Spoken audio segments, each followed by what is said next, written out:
Regardez les trous béants qu'ils ont laissés, abandonnés par les Chinois. Et ils sont partis.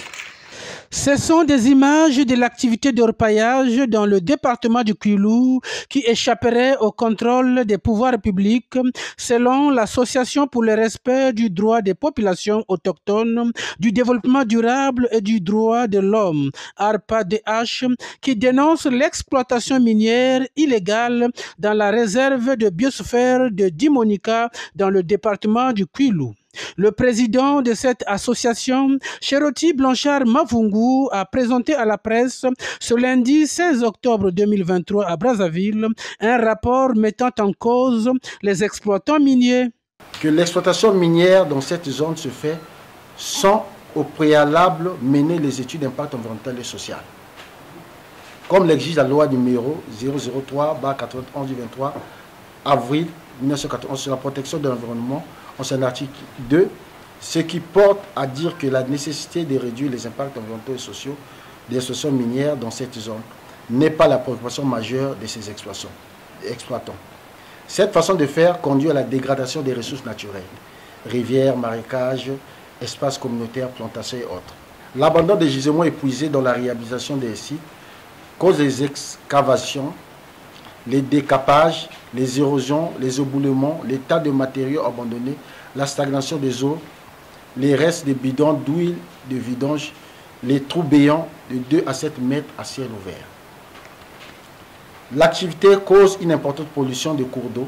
Selon les populations consultées, il ressort que le mercure est effectivement utilisé dans ces sites par les exploitants miniers pendant la phase d'extraction et de traitement de l'or. Ces produits très toxiques remontent la chaîne alimentaire entre les poissons humains.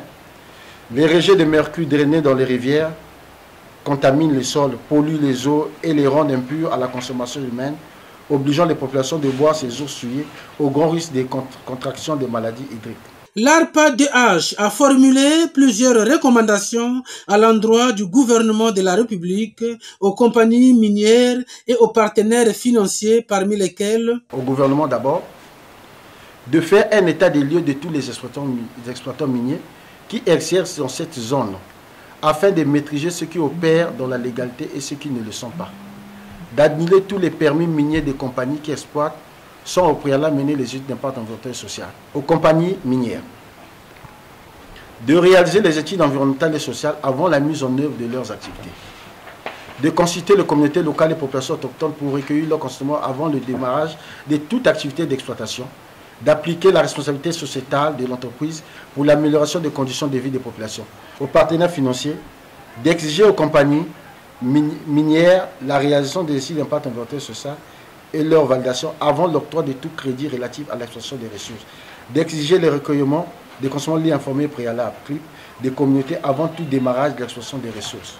L'Association pour le respect du droit des populations autochtones, du développement durable et du droit de l'homme a émis le vœu de voir les pouvoirs publics, les parties prenantes impliquées dans l'activité d'exploitation minière dans le département du Kwilu, précisément dans le district d'Mvouti, de prendre en compte leurs recommandations.